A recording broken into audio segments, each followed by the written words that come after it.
Hello guys, my name is Fed and this is my channel. Today we will be taking a look on the list of the most powerful champions that exist in League of Legends, but Riot had to weaken them in order for them to exist in the game. First of all, let's start with some honorable mentions that didn't make it into the list.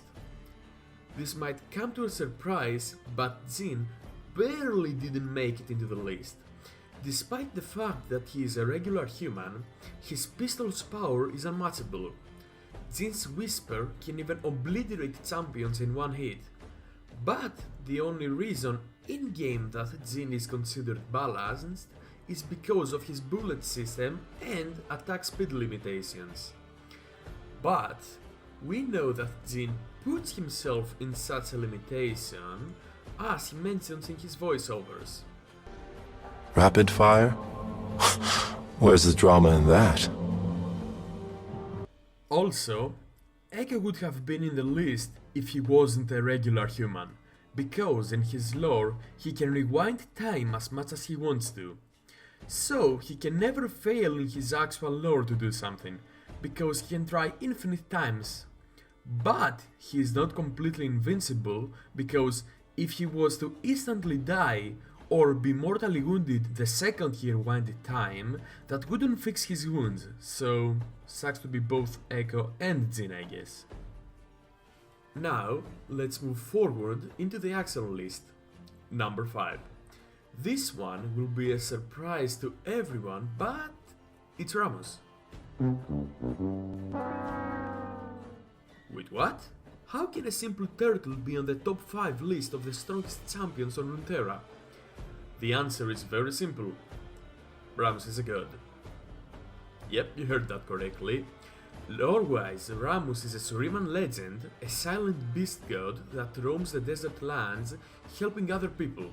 Accordingly to legends, if you pray to Rammus when you're in danger and your heart is pure, Rammus will come rolling towards you at the speed of sound to save you.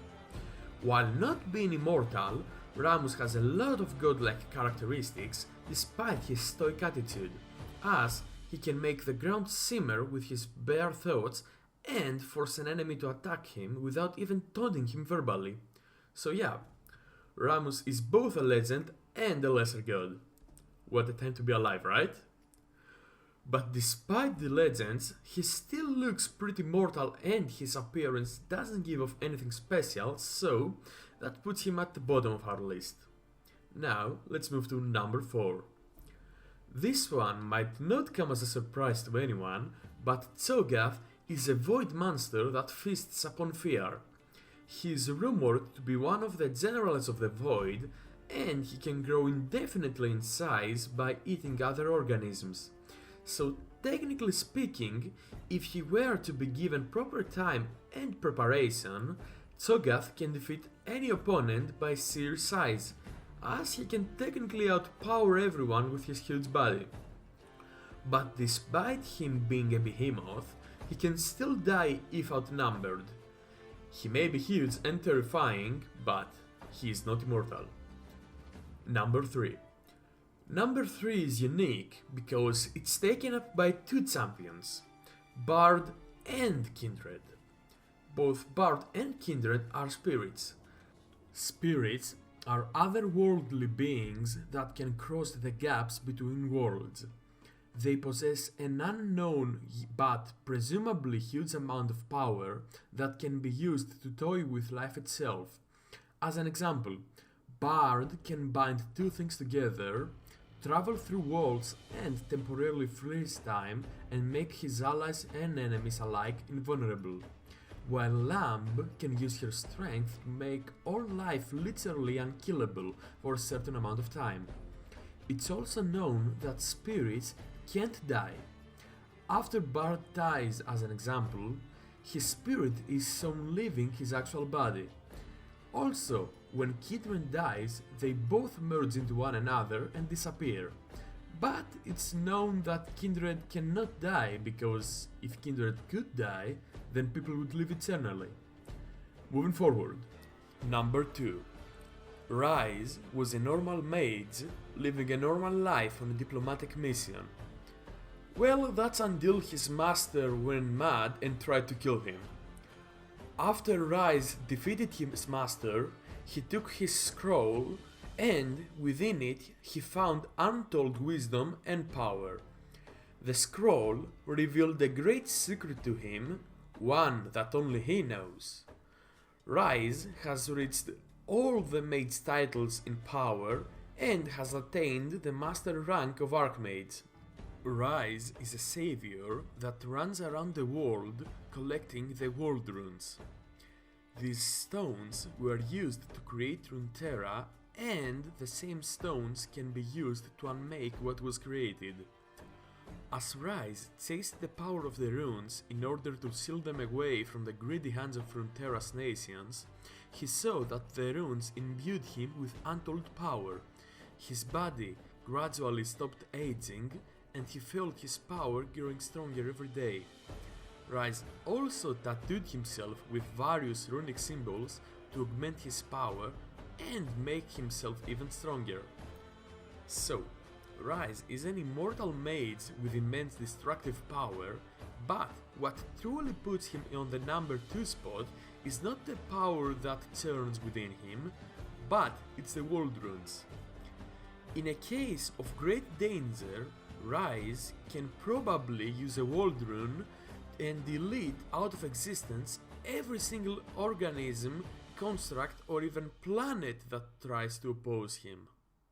And now, for the number 1 spot, we have someone who most people would expect. God. No, not the boring one, I mean this one. Boop. Aurelion's soul is a celestial dragon. When the universe used to be nothing but empty space, Aurelion's soul was born at the first birth of creation. God!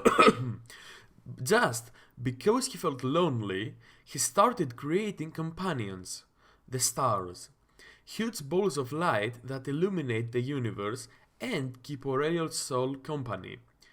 While eons passed, he saw that on top of his creations, weird things started growing from stardust. While Aurelion's soul thought them obsolete, he found something interesting in them. They admired Aurelion's soul's stars. Some more millions years passed, and Aurelion decided to visit Earth, but instead got tricked into wearing a golden crown that enslaved him to the people of Mount Targon.